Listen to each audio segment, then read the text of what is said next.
kalau saya bisa membuat boneka ini berdiri dan hidup. Apalagi dengan suamimu. Dan mengambil seekor burung gagak yang sudah dia bawa tadi dan menyembelihnya dan mengucurkan darahnya ke seluruh tubuh jenazah sang suami. Pada saat itu, aku minta kamu untuk mengucurkan darah ke tubuhku. Sang istri pun bertanya lagi, darah apa, Mas? Lalu sang suami pun menjawab, darah bayi.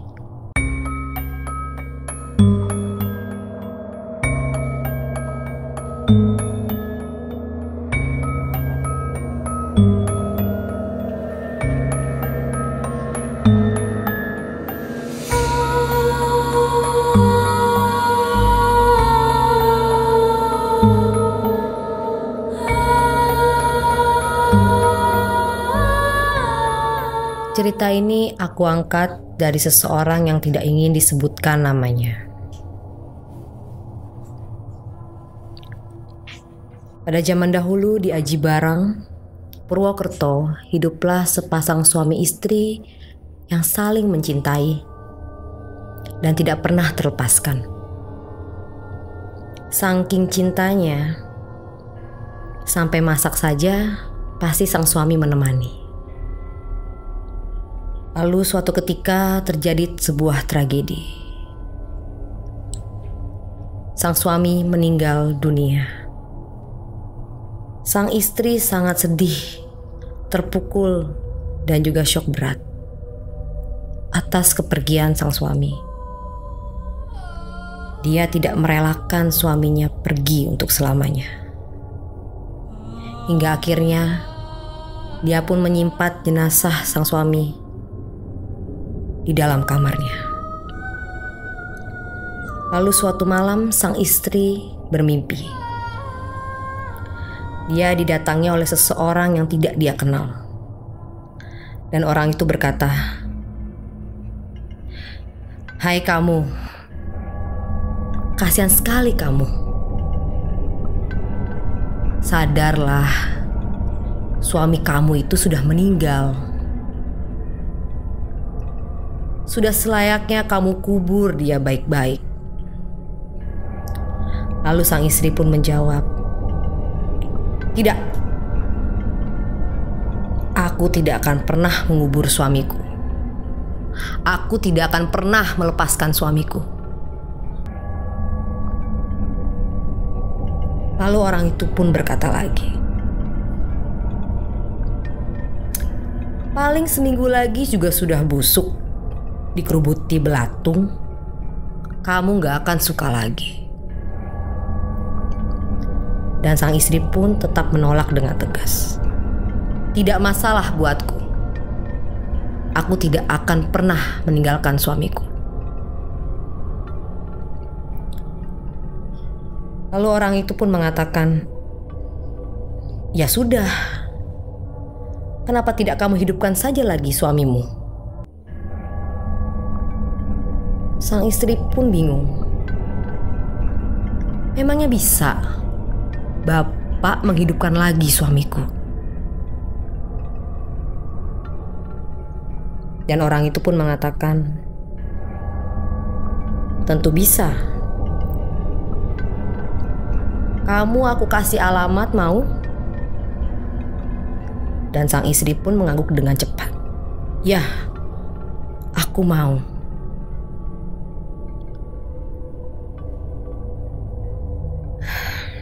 Ya sudah, kamu datang ke kaki Gunung Ciremai di daerah Cirebon. Kamu datang ke alamat ini dan bertemu dengan orang dengan ciri-ciri ini.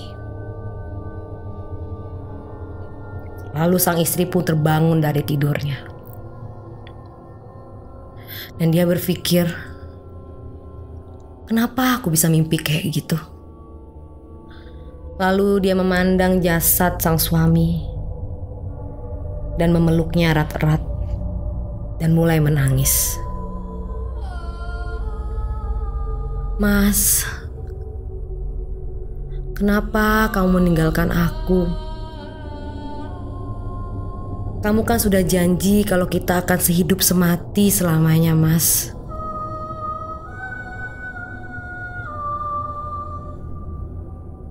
Karena terlalu cinta dan cintanya sangat dalam terhadap sang suami, maka sang istri pun melakukan apa yang dia mimpikan semalam.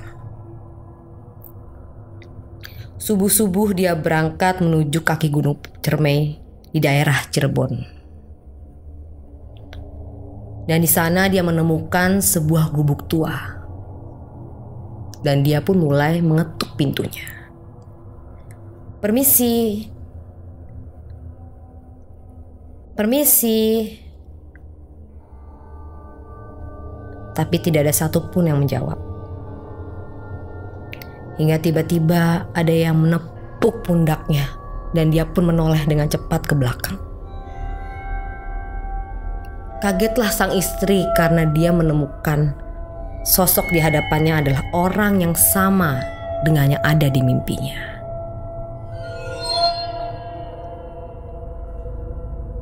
Lalu orang itu pun mempersilahkan sang istri untuk masuk ke dalam rumahnya.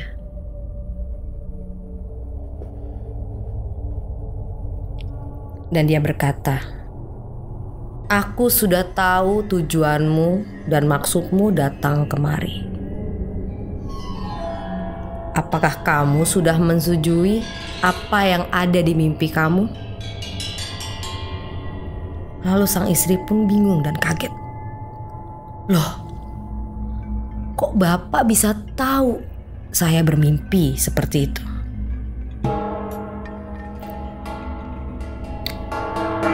Lalu orang itu pun menjawab, "Sebenarnya akulah yang datang ke mimpimu. Dan aku menyuruhmu kemari."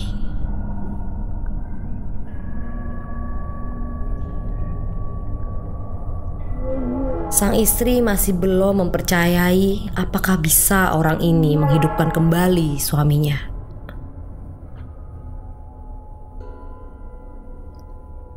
Lalu orang ini pun berkata,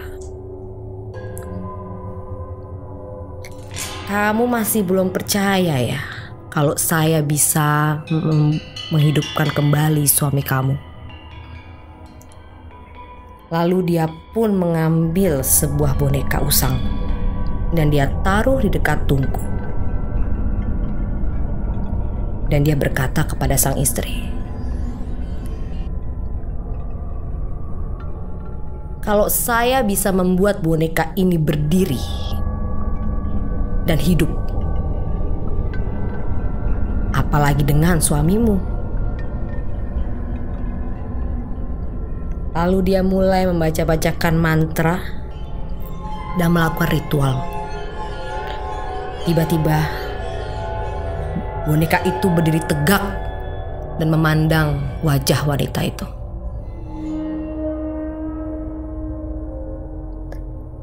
Sang istri pun sontak terkejut. Dia tidak percaya dengan apa yang dia lihat di depannya. Lalu orang itu pun meneruskan perkataannya, "Hai kamu, boneka. Apakah kamu bisa menghidupkan kembali suami dari wanita itu?"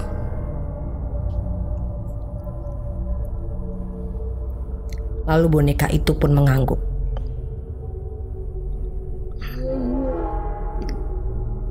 Dan dari situlah sang istri mempercayai bahwa orang ini benar-benar sakti. Lalu dia pun mensetujui untuk pulang bersama orang itu dengan membawa segala macam peralatan dan seekor burung gagak. Sesampainya di rumah sang istri, orang itu pun mendekati jenazah sang suami.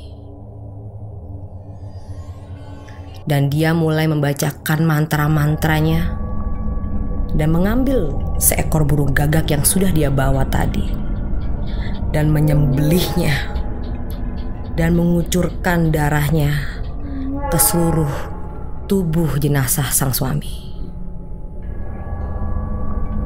Lalu dia berkata kepada sang istri, "Kamu sabar ya. Sebentar lagi suami kamu akan bangun. Dan dia ingin mengatakan sesuatu kepada kamu. Kamu turuti saja kemauannya."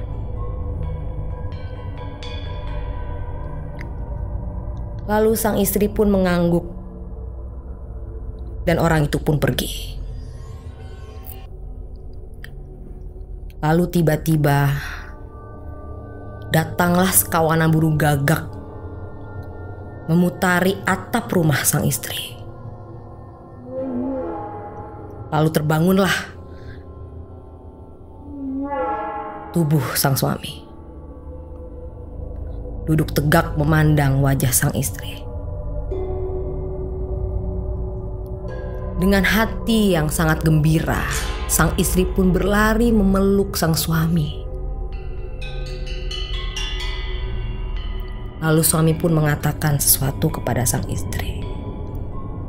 "Istriku, aku ini suamimu.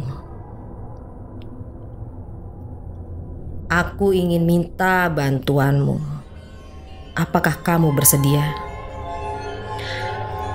Lalu sang istri pun menjawab dengan antusiasnya, "Iya mas, apapun akan aku lakukan untuk kamu." Lalu sang suami pun berkata, "Baik kalau begitu. Kamu tahu tahun kelahiranku, hari kelahiranku, dan bulan kelahiranku.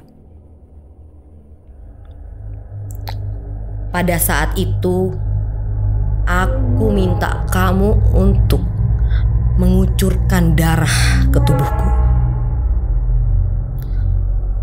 Sang istri pun bertanya lagi, "Darah apa, mas?" Lalu sang suami pun menjawab, "Darah bayi. Darah segar dari seorang bayi." Sang istri pun kebingungan untuk menanggapi perkataan sang suami. Lalu dia pun berkata, "Mas, kalau itu aku gak yakin, mas.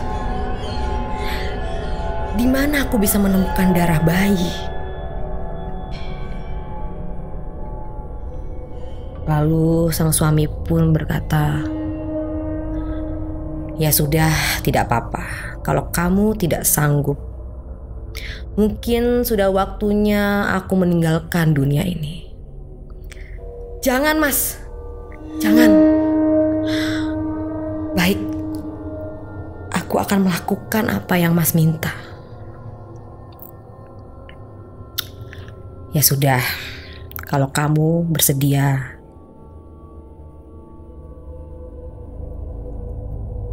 kamu dengarkan baik-baik ya. Aku bisa melayani kamu sebagai seorang suami dari pagi hingga tengah malam. Dan saat tengah malam, aku harus tidur. Karena dengan tidur itu adalah bentuk bantuanku kepada kamu. Tenang saja, aku akan membantu kamu mendapatkan darah bayi itu." Sang istri pun kembali memeluk suaminya. Hingga akhirnya tiba di hari kelahiran sang suami.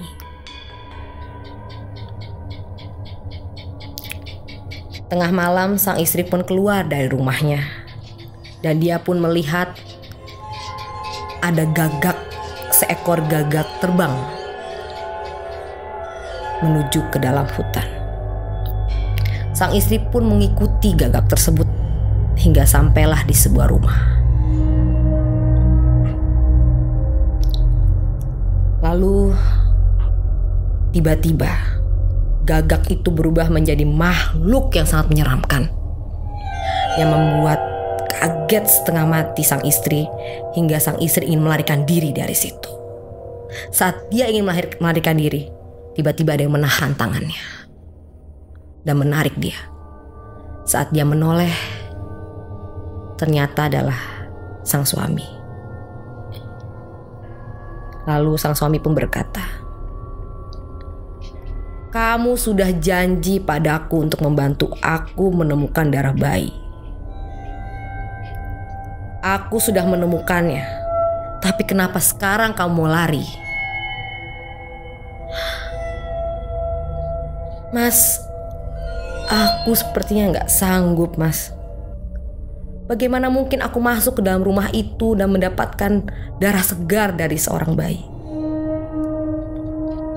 "Tenang, aku akan bantu kamu. Aku yang akan masuk ke dalam rumah itu."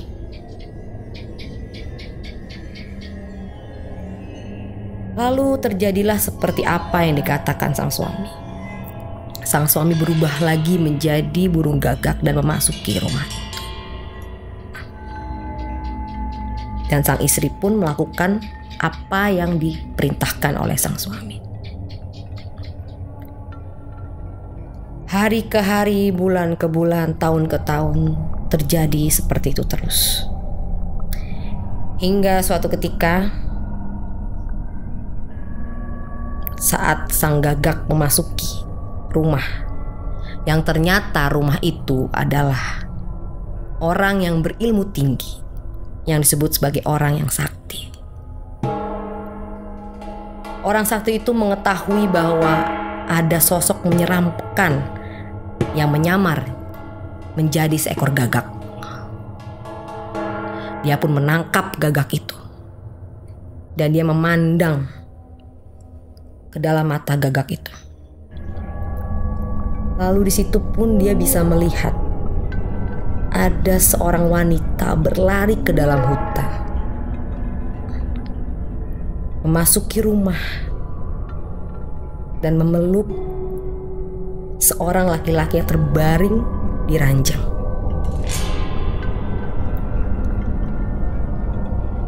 Lalu orang sakti ini pun segera menyusul wanita itu.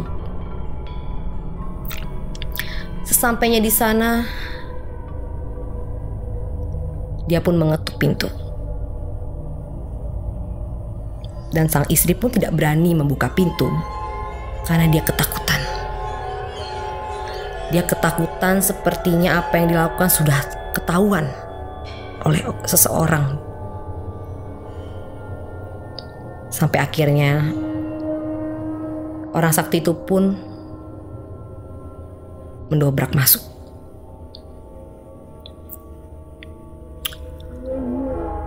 Lalu dia memaksa wanita itu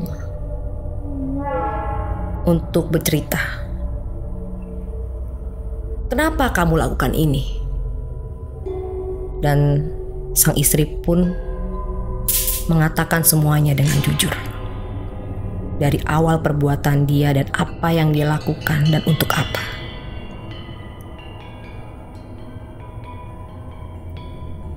Akhirnya orang sakti ini pun menyelidiki siapakah dalang di balik semua ini. Hingga akhirnya dia menemukan bahwa dalang di balik semua ini adalah seorang dukun